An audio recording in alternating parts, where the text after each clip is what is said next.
If you like the 1971 classic Willy Wonka and the Chocolate Factory, then stick around because you're about to discover 12 amazing facts you never knew about Willy Wonka and the Chocolate Factory. The filmmakers got the Quaker Oats Company to invest $3 million to fund the movie based on an agreement to tie in the film's release with a new candy bar. The oatmeal company decided to name the new candy bar a Wonka Bar, which is why the movie's name was changed from Charlie and the Chocolate Factory to Willy Wonka and the Chocolate Factory. But unfortunately for Quaker, there was an error in the formula that caused the bars to melt too easily even as they were sitting on the shelf, so the Wonka Bar was taken off the market soon after the film was released.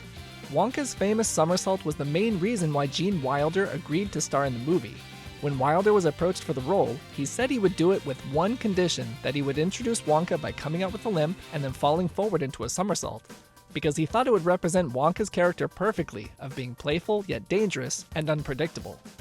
The reaction on the kids' faces was real when they saw the chocolate garden, because none of the actors had seen the set yet. You might also be surprised to discover that Gene Wilder admitted a lot of the candy in the garden was actually real too, but the chocolate river and fountain were fake, and the substance was made up of 150,000 gallons of a mixture of water, chocolate, and cream.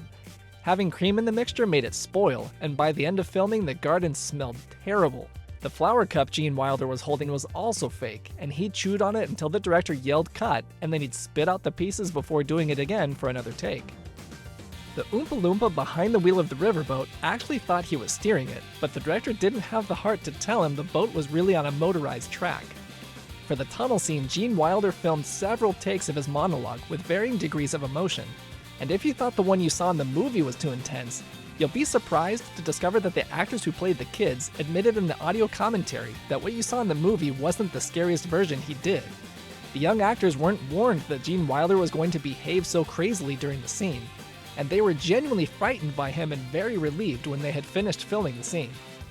Denise Nickerson, who played Violet, gave up chewing gum after the movie was over because her dentist found out that she had 13 cavities from chewing it constantly while filming. And the loads of blue makeup Nickerson wore during filming was so deeply ingrained in her pores that it resurfaced much later while she was at school, and it caused her face to turn blue while she was in math class, which she blames was the reason she didn't get any dates that year. The Oompa Loompa actors had a difficult time getting Nickerson out of the inventing room because for several takes they rolled her head into the wall since they had a hard time steering her straight. If you're curious what the flavored wallpaper really tasted like, the child actors admitted it just tasted like wallpaper and was very disgusting to lick over and over again. Another scene that had to be shot over and over again was when Julie Dawn Cole, who played Veruca, had to do 36 takes of her throwing boxes while singing, which she said was the most takes she'd ever done for a single shot over her entire film career. The foam used in the Wonka wash scene was made from fire extinguishers, but the foam was a skin irritant and everyone reacted so badly to it that they all needed medical treatment for several days to recover. In the Wonka Vision Room, when Mike TV was being transmitted into the TV set, the particles in the air were created using hand-drawn cell animation, and they used green screen effects to make him look smaller in comparison to the other characters. The Oompa Loompa song in the Wonka Vision Room took 76 takes to get right, because of all the cartwheels the actors had to do in the choreography. Willy Wonka's office was originally designed to look like a normal office, but when the director saw it, the Chocolatier's workspace seemed very out of character because it was so plain after the whimsical nature of all the factory's other rooms. So the filmmakers came up with the idea to cut everything in half as an easy way to give the room a taste of Wonka's maniacal nature. And just like the tunnel scene, Peter Ostrom, who played Charlie, didn't know beforehand that Gene Wilder was going to yell at him in order to get his authentic reaction from Wonka's cruelty. The movie was filmed in Germany to keep American audiences from recognizing any of the exterior scenes. The outside of the factory was filmed at the Munich Gas Works, and the flyover footage during the elevator ride was from the village of Nordlingen. Roald Dahl, who wrote the book, disliked the movie so much that he refused to grant the film rights to a sequel book, Charlie and the Great Glass Elevator.